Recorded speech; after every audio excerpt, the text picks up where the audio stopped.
여러분 반갑습니다. 김덕기입니다. 자, 이번 이 시간에는요, 신경계 제10절입니다. 드디어 임상심리학 이번 시간이 종강입니다. 3강으로 종강 마무리하죠. 우리 임단모만이 누릴 수 있는 특권입니다. 길면 복잡합니다. 길면 스트레스 받습니다. 짧게 3강, 완고, 투고, 쓰리고, 환쓰리 합격. 아름다운 시간입니다. 자, 신경계 깊이 가지 말라겠습니다. 짧게 심에 나오는 것만 체크 포인트 하겠습니다. 뇌의 역할입니다. 뇌, 대뇌 나오네. 대뇌. 뇌의 80% 가장 크니까 대뇌겠죠. 그래서 대뇌인다. 대뇌 감각과 운의 운동 대뇌 나오고요. 신체 평형 유지 손뇌. 키포인트만 잡으면 됩니다. 시상과 시상하부, 그래서 감각, 연결의 중추, 연결입니까? 이것도 필요 없습니다. 시상, 시사하무, 간뇌. 또 시각, 청각, 중뇌. 연수, 호흡과 심장 박동. 이 정도만 포인트 잡으시고요. 밑에 말초신경계로 넘어갑니다. 자율신경계에서 교감신경과 부교감신경이 있다. 교감신경은요, 에너지가 팍팍 나오는 거. 부교감신경은요, 주로 안정적인 휴식시간, 휴식신경. 그래서 밤에 활성화된다. 혈압과 심장박도가 낮아진다. 밤이니까요. 교감. 낮에 활성화되는 활발한. 그래서 긴장, 공포, 스트레스 상황에서 활발해진다. 혈압과 심장박 낮아진다. 높아지죠. 오타입니다. 높아진다. 라고 보시면 될 것 같습니다. 전두엽이다. 그래서 전두엽 앞에 있다, 이마에 있다. 그래서 전두엽, 이마엽이라고 한다라고 보면 될 것 같습니다. 보통 감정 조절 기능이다. 포인트가 감정 조절, 행동 계획 및 억제 기능. 그래서 억제, 통제, 감정 조절, 억제, 통제. 그래서 실행증이라고 하죠. 실행증. 어떤 실행을 못하는 거. 이 실행증과 관계 있는 건 뭐예요? 전두엽이다. 이렇게 보시면 될 것 같습니다. 그래서 고차원적인 전두엽은 전두엽이 앞에 있는 부분입니다. 고차적인 정신활동을 담당한다. 인지, 대가리, 사고, 판단, 행동 계획 이런 거. 전두엽이나 전전두엽이나 내용은 비슷하니까 서로 굳이 구별할 필요가 없어요. 그냥 전두엽이나 전전두엽은 그냥 실행, 행동 계획, 감정 조절, 사고, 판단, 이런 창의성 이런 거와 관계 있다라고 보시면 될 것 같습니다. 이 전두엽에 이상이 있다 그러면 ADHD에 의심이 있다 이렇게 보시면 될 것 같습니다. 두정엽은 위치는 알 거 없습니다. 위치 중앙에 위치하며 21% 이런 거 이 헛발질이에요. 시험에 안 나와요. 그래서 공감 지각, 운동 지각 이런 위치 판단, 위치, 공간력, 공간 이런 걸 주로 한다. 그래서 공간 문제에 공간 나오면 두정엽이다라고 보고요. 측두엽 옆에 있죠. 그래서 측두엽 귀가 옆에 2개 있죠. 그래서 여기는 청각과 관계에 있다. 청각 나오면 측두엽. 나머지 볼 거 없다. 정말 너무 아름다운 강의 아니겠습니까? 제가 강의해도 정말 아름다운 것 같아요. 저도 찰런트 한번 하고 가자고요. 시험에 나온 거 다 찍어주는데 얼마나 아름다워요. 공간 나오면 두정엽, 청각 나오면 측두엽. 다른 건 보지 마세요. 읽을 필요도 없습니다. 이렇게 공부하는데 어떻게 합격을 안 할 수가 있겠습니까? 정말 아름다운 강의입니다. 후두엽이니까 뒤에가 뒤통수가 있죠. 후두엽, 뒤통수엽. 뒤통수엽이라고 안 나와요. 그냥 후두엽. 뒤통수에서 보는 거예요. 시각 나오면 후두엽 끝. 나머지는 안 봐도 됩니다. 이거 나와요. 시각 나오면 후두엽. 청각 나오면 측두엽. 공간 나오면 두정엽. 통제, 조절, 지각, 인지 이런 거 나오면 두정엽. 전두엽. 이거 얼마나 쉬워요. 진짜. 이렇게 강의하는데 어떻게 합격을 안 할 수가 있습니까? 또 여기서 반복해 주잖아요. 또 전두엽 나오잖아요. 전두엽.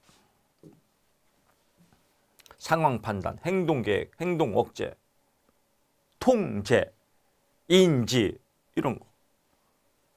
판단, 행동은 대가리다. 인지, 두정엽 나왔네요. 공간, 두정엽, 청각, 척두엽, 시각, 후두엽, 공부 끝. 진짜 아름답지 않습니까?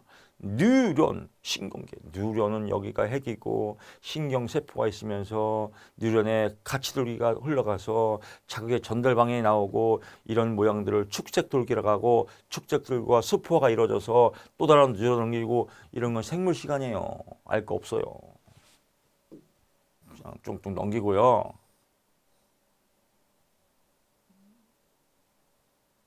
하나 보면 다른 뉴런에서의 정보를 뉴런과 뉴런에서 이 뉴런에서 다른 정보를 보내는 거 이걸 무엇이라고 한다? 축삭 또는 축색이라고 한다.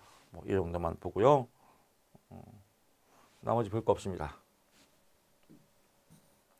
시냅스 전달 뭐 뉴런과 뉴런 간의 연접공학, 연결하는 공간, 이걸 무엇이라고 한다? 시냅스라고 한다라고 하고요.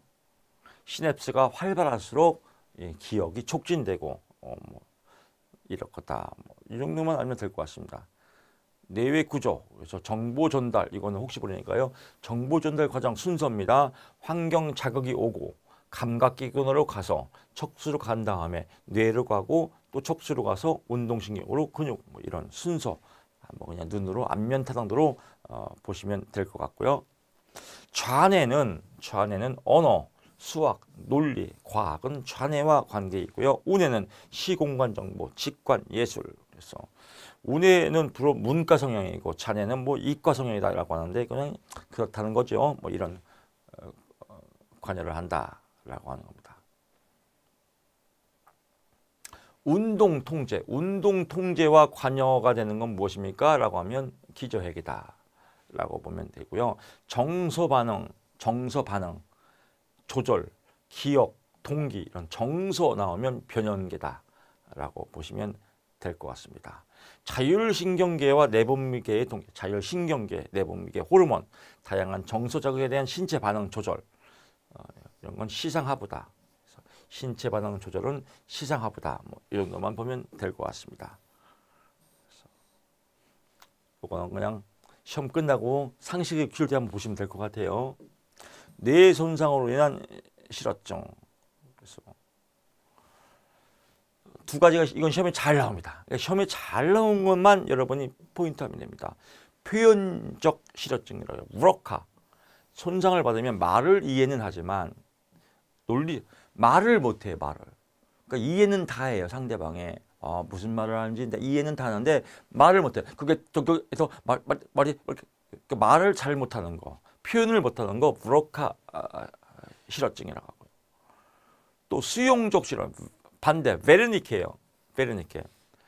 남의 말을 듣기는 하나 그 내용을 분별하지 못해요. 예를 들면 임상심의사에 대해서 아십니까?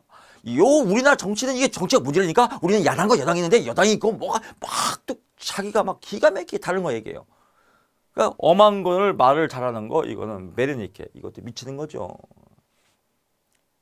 차라리 브루커가 난 것 같아요. 이거 물어보면 엄한 거 잔뜩 얘기하고.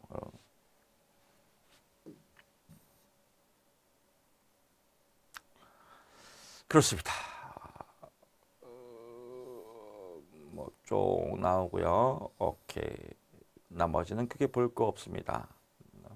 노르에피네프린. 이거 시험에 엄청 나옵니다.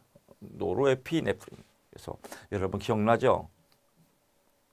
노세 젊어 노소세 이거예요.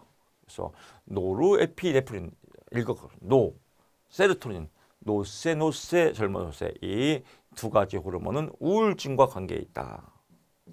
세로토닌 노르에피네프린과 세로토닌은 우울증. 그러니까 우울증 나오면 무조건 답이 노르에피네프린, 세로토닌. 시험 문제에 노르에피네프린, 세로토닌 나오면 답이 우울증. 이렇게 보시면 될 것 같습니다. 나머지 볼 거 없고요. 또 넘기시고요. 내분비계 나오고요. 뇌의 편직성 이게 나오죠. 시험에 잘 나옵니다. 뇌의 편직성, 편제화라고 합니다. 편직성, 편제와 이원 청지 기법 똑같은 말입니다.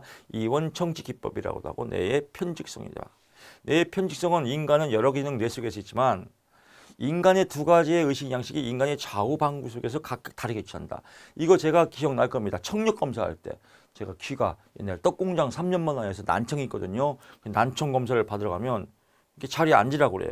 의자에 앉으라고 해서 버튼 2개 줘요. 그래서 따라서 해보세요. 그래서 산. 그래서 감자. 오른쪽 누르세요. 막 이렇게 해서. 그래서 좌방구에 문제가 있는지 우방구에 문제가 있는지 좌측이 잘 되는지 이런 걸 언어를 통해서 알아보는 거. 이걸 이원 청지 기법이다. 뇌의 편직성. 어느 한쪽은 잘 알아듣고 어느 한쪽은 못 알아듣고 우방부가 문제가 있으면 좌측에 문제가 있고 뭐 뇌에 이런 것들. 이런 내용들을 뇌의 편직성 이원 청지 기법이라고 한다라고 보시면 될 것 같습니다. 그래서 좌우방구는 여러 정보에 의해서 기능적 비대칭을 보인다. 여기서 비대칭은 특정 인지과제, 언어, 도형, 감정 등을 처리하는데 좌우방구의 기여 정도가 서로 다르다. 그래서 어느 한쪽 방구가 다른 쪽 방구에 비해서 그 정보를 보다 효율적으로 한쪽으로 쏠렸다. 이게 뇌의 편직성이에요. 즉 왼쪽이 발달됐다. 오른쪽이 발달됐다. 정보를 어느 쪽으로 더 쉽게 이해할 수 있냐. 이걸 뇌의 편직성 이원 청지 기법이다. 이렇게 보시면 될 것 같습니다. 시험에 꼭 나옵니다. 주의력 결핍 및 과잉 행동장애 우리 뭐 징그럽게 나왔죠. 과잉 행동장애 ADHD의 주요 키포인트는 주의력 결핍이다. 주의력 결핍은 산만하죠. 산만한 거예요. 산만하다. 그래서 분산도 또는 변산도. 그래서 분산, 변산, 이 산만함과 관계 있는 건 무엇입니까? 라고 하면 ADHD, 과잉 행동장애 주의력 결핍이다 라고 나오고요. 이 주의력 결핍과 관계 있는 호르몬은 무엇이다? 도파민이다. 뭐 이 정도만 체크하면 될 것 같습니다. 쭉쭉 뭐 나왔습니다. 오케이. 종종 세밀하게 주의를 기르지 못하고 학업, 직업 또는 다른 활동에 빈번히 실수를 저지른다. 그러니까 종종 세밀하게 주의력 결핍 이런 주의 나오면 주의력 결핍 ADHD다라고 보면 될 것 같습니다. 과잉 행동 당연히 나오겠죠. 뭐 충동 당연히 나오겠죠. 그래서 ADHD의 병에는 뇌손상 기능이 있다. 그래서 뇌손상 기능도 있고, 그래서 ADHD의 병인은 무엇입니까? 뇌손상도 있고, 유전도 있고, 여러 가지 임신 출산에 대한 문제점에서도 있고, 섭식에서도 있다. 뭐 이런 내용들 보고요. 도파민과 관계 있다. 뭐 이 정도만 보면 될 것 같습니다. ADHD의 행동치료기법, 행동치료기법은 뭐 타임아웃, 토큰경제, 과잉교정 나옵니다. 그래서 과잉교정은 보통 일반적인 행동, 우리 상담 기법이 많이 나옵니다. 잘못된 행동이 과도한 양상을 보이는 경우 강화로 제공될 대안 행동이 없어요. 별도로 대안 행동이 없을 때 쓰는 방법은 과잉교정이다. 그래서 과잉교정하면 ADHD 주로 주의력 결핍에 사용된다. 이것만 알면 되겠습니다. 포인트 잡겠습니다. 다른 대안 행동이 없을 때 쓰는 거 과잉교정. 이 과잉교정의 효과적인 치료 병명은 ADHD 주의력 결핍이다. 뭐 이 정도만 보면 될 것 같습니다. 나머지 볼 거 없고요. 넘깁니다. 심리학이란 무엇인가? 심리학은 심리를 연구하는 겁니다. 그것까지만 알면 될 것 같고요. 구조주의라고요. 구조주의는 분트라는 사람이 처음으로 만든 겁니다. 그래서 독일 왜 이렇게 안 찍힙니까? 찍어라. 구조주의는 분투, 구조주의 분투.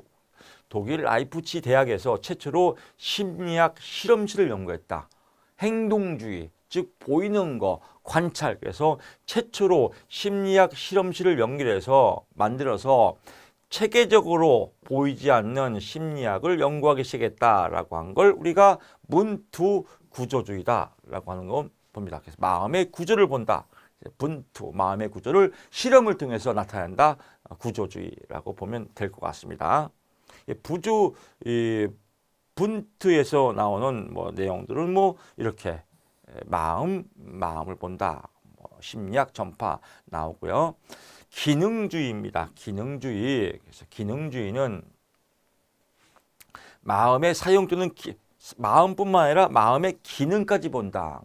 분투는 마음의 구조인데 기능주의는 마음의 기능을 본다. 뭐 그래서 제임스라는 사람이 나오고 듀이라는 사람이 나오고 그 다음에 연결된 게 행동주의다. 그래서 이 순서가 시험에 나올 수 있습니다. 순서 1바다는 뭐예요? 구조주의. 그 다음에 기능주의. 그 다음에 행동주의로 발전하였다라고 보시면 될 것 같고 그 다음에 형태주의. 이렇게 맥락을 보면 될 것 같습니다. 나머지들은 그냥 심심할 때 쭉 읽어보셔도요 될 것 같고요. 크게 뭐 문제 없습니다. 좋습니다. 여기도 그냥 심심할 때 읽어보시고요.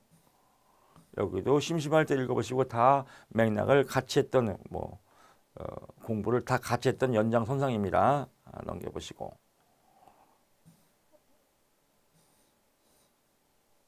그렇습니다. 여기도 연구 방법도 그냥 뭐 여러 가지 설문지법, 뭐 질문지법, 사례 연구법 나오는데 사례 연구법에서 하나 체크하면요.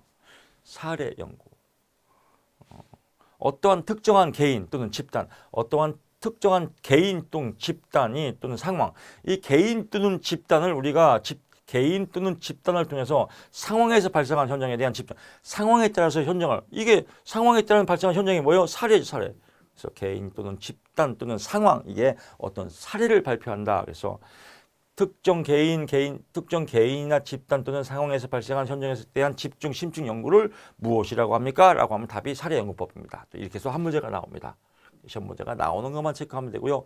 표본 조사법은 여기서도요. 표본, 설문지를 사용하거나 면접을 통한 표본 집단, 표본은 샘플이죠. 샘플을 통해서 연구하는 거, 샘플이 표본이니까 뭐예요? 표본 조사법이다. 지가 다 써있지 않어요? 그래서 설문지를 사용하거나 면접을 통해서 어떤 기본적인 표본 집단에 대한 연구는 무엇입니까? 하면 표본 조사법이다. 특정 개인이나 집단 또는 상황 나오면 사례 연구법이다. 이렇게 여러분들이 고르면 될 것 같습니다.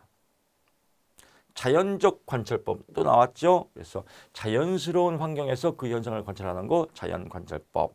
실험을 통해서 나오는 거 실험법. 또 어떤 환경을 물리적으로 인위적으로 만들어서 실험하는 거 관찰실험법 뭐 이렇게 보시면 될 것 같고요. 실험법에서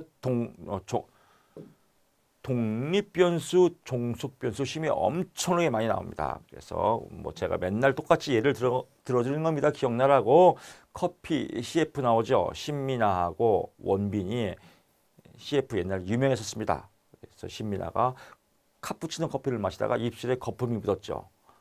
원빈이 오 거품 묻었네 하면서 입술에 키스하면서 이렇게 나오는 이런 CF. 이걸 이제 그때부터 원조가 거품 키스 이렇게 나왔지 않습니까? 자, 뭐 했어요? 둘이 키스했죠. 키스 결과가 되는 건 종속변이다. 그래서 종속변수는 결과다. 근데 뭐 때문에 키스했죠? 커피 마시다가 거품이다. 커피의 거품은 뭐예요? 원인이죠. 원인이 독립변수다. 직접적인 원인도 아니면서 신민아의 미모는 뭐예요? 가외변수다. 직접적인 원인도 아닌데 원인은 아니지만 키스에 하게끔 도와주는 역할 가외변수. 그래서 어떤 사건의 직접적인 원인은 독립변수, 결과를 나타내는 건 종속변수. 직접적인 독립은 아니지만 결과에 영향을 미치는 거 가외변수. 이렇게 보시면 될 것 같습니다. 시험에 잘 나옵니다.